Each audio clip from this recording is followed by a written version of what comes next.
The artist we're going to talk about today is named Giuseppe Archimboldo. That's a hard name. Giuseppe Archimboldo.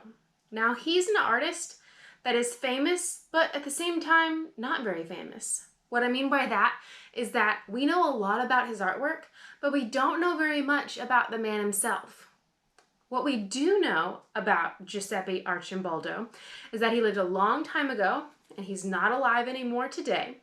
He was born and lived in the country of Italy, and we know the art that he made was made to make people laugh.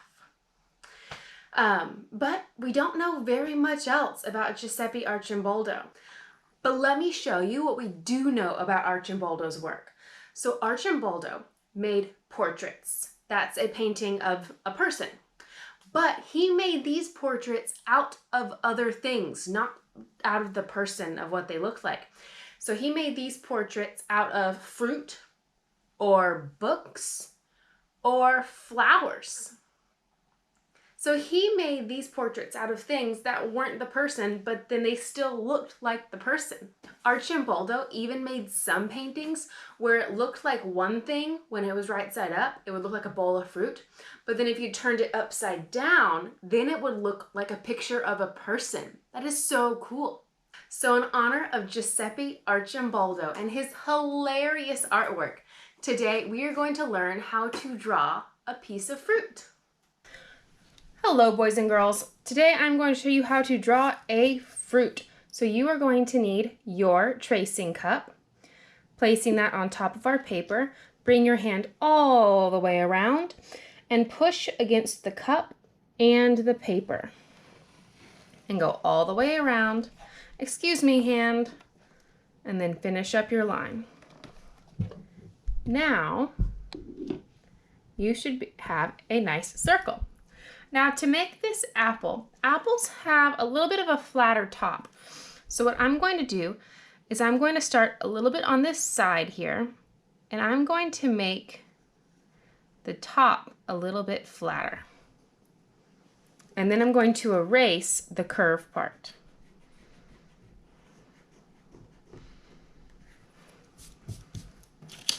See that? Now at the bottom of my apple, apples have little bumps on the bottom, and that's what keeps it standing so it doesn't just roll over like a ball. So what we're going to do is we're going to make a little hill.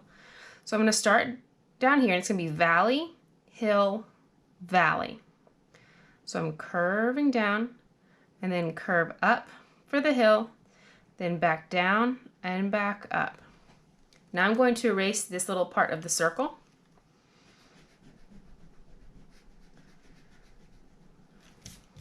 It's already starting to look like an apple. Now, apples aren't perfectly round on their sides. They're a little bit skinnier, closer towards the bottom. So what I'm going to do is I'm going to start on the side, right here on the far right side. And I'm going to make this curve in a little bit. And I'm going to end it right at the bottom of this valley. So now doing the same thing on the other side. On the left, I'm going to curve this in and end at that valley. Now I can erase this part of the circle.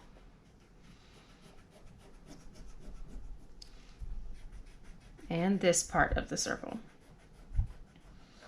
Ooh, it is already starting to look apple-ish. Now, not at the tippy top, but hopping down just a little bit, I'm going to do a smile curve. And now I need to do the stem. So right in the middle, I'm going to go up in a curve and curve out. Now I'm going to do just a little line coming off the end of that. And I'm going to curve this back in. But as I get closer and closer to the apple, I'm going to make it skinnier and skinnier. Now for the leaf that comes off the stem. So I'm going to do one line, because we already know how to make leaves, so we should be good at this. Starting on the stem, I'm going to do one line out. And you can make this leaf as big or small as you want. I'm going to make it about that big. It also depends on how much room you have left at the top of your paper. From the end of this right here, I'm going to curve down and around and leave some room for the stem of the leaf.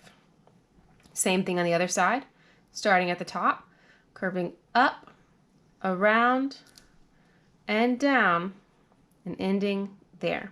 Now I need to make my V's. So starting here, go down and up, down and up, down and up. It's a good thing we already knew how to make leaves, because that's a lot easier than it could have been. All right, now we get to color it in. Now apples come in more colors than just red. Apples come in red or green or yellow. So you can color any of those 3 colors to choose a color that makes sense. Because remember, we want to be 3-star colorers. So that means coloring things in and staying inside the lines. We want to get rid of all of the white spaces. And we want to choose colors that make sense in order to be a 3-star colorer. So let's get to coloring.